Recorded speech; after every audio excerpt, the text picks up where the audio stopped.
उद्धव ठाकरे गुट की शिवसेना के मुखपत्र सामना अखबार के संपादकीय में देश की मोदी सरकार पर जमकर निशाना साधा गया है। संपादकीय में लिखा गया है, कश्मीरी पंडित आज भी असुरक्षित हैं। वर्ष 2016 में जब देश में नोटबंदी की गई तब काला धन के साथ आतंकवाद खत्म होने की भी वजह बताई गई थी, लेकिन कश्मीर में आतंकवादी हमले जारी हैं। पुलवामा हमला भी नोटबंदी के बाद ही हुआ था, लेकिन उस पर प्रधानमंत्री नहीं बोले और न ही जम्मू पुंछ मार्ग पर हुए हमले के बारे में बोला। कश्मीर के हमलों के बारे में क्या प्रधानमंत्री कुछ बोलेंगे? न युद्ध की भाषा न बुद्ध की भाषा, कम से कम प्रतिकार की भाषा तो बोलिए, या फिर सीमा पर शस्त्रधारी ईडी सीबीआई को भेज दीजिए।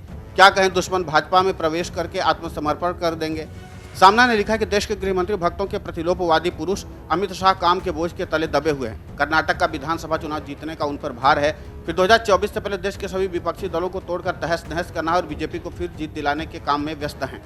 गृह मंत्री, रक्षा मंत्री और प्रधानमंत्री राजनीतिक काम में व्यस्त होने का फायदा उठाते हुए पाकड़ी आतंकवादियों ने जम्मू कश्मीर में सेना के वाहनों पर बम फेंका, जिसमें हमारे 5 जवान शहीद हो गए। फिर खुलासा हो गया है कि कश्मीर घाटी में शांति नहीं है और आतंकवादियों की गतिविधियां जारी हैं। सामना ने लिखा है, पुंछ जम्मू मार्ग पर आतंकवादी हमारे जवानों पर बम हमला कर रहे हैं। तब हमारे प्रधानमंत्री दिल्ली में विश्व बौद्ध शिखर परिषद में भाषण दे रहे थे। इस दौरान प्रधानमंत्री ने दुनिया से कहा कि भारत युद्ध नहीं बल्कि बुद्ध के रास्ते पर ही चल रहा है।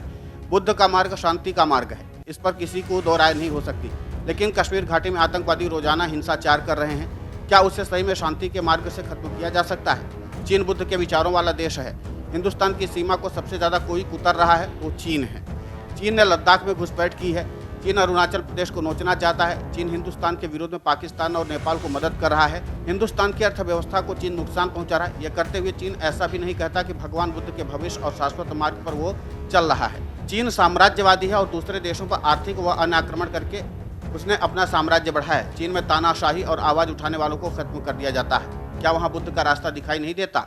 आपको बता दें कि हालिया वक्त में उद्धव ठाकरे ने बीजेपी पर हमला करना तेज कर दिया है और इसका मतलब साफ है कि अब महाराष्ट्र की सियासत में इस बार उद्धव ठाकरे बीजेपी को पटखनी देने की योजना पर काफी तेजी से काम कर रहे हैं। और यही कारण है कि उद्धव ठाकरे ने जहां एक तरफ महाराष्ट्र में अपनी सक्रियता को बढ़ा दिया तो दूसरी तरफ महाविकास अघाड़ी को और मजबूत करने में भी लगे हुए हैं। यानी उनके अपने व्यक्तिगत प्रयास काफी ज्यादा हो रहे हैं। यानी इस बार महाविकास अघाड़ी किसी भी हाल में बीजेपी को चुनाव जीतने नहीं देना चाहती और इसके लिए उद्धव ठाकरे ने भी खुद मोर्चा संभाल लिया है।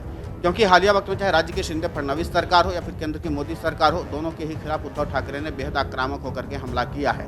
और सबसे खास बात यह कि जिस तरीके से उद्धव ठाकरे ने रणनीति बनाई है, क्या उसी के साथ महाविकास अघाड़ी के बाकी नेता चल पाएंगे?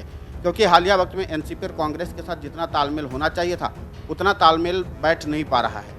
क्योंकि कांग्रेस और एनसीपी के नेताओं के बीच जो विरोधाभास दिख रहा है उससे महाविकास अघाड़ी की एकता पर सवाल पहले भी खड़े होते रहे और अब भी सवाल खड़े हो रहे हैं कि क्या ये एकजुटता आगे पनप सकती है और आगे बढ़ सकती है। ये तमाम अहम सवाल हैं जो उद्धव ठाकरे के लिए चुनौती बने हुए हैं। लेकिन उद्धव ठाकरे हैं कि अभी फिलहाल बीजेपी को हराने के लिए पूरी योजना पर प्रतिबद्धता से काम कर रहे हैं। Video desk amarujala.com। मन से उजाला कर चले, मन से उजाला कर चले।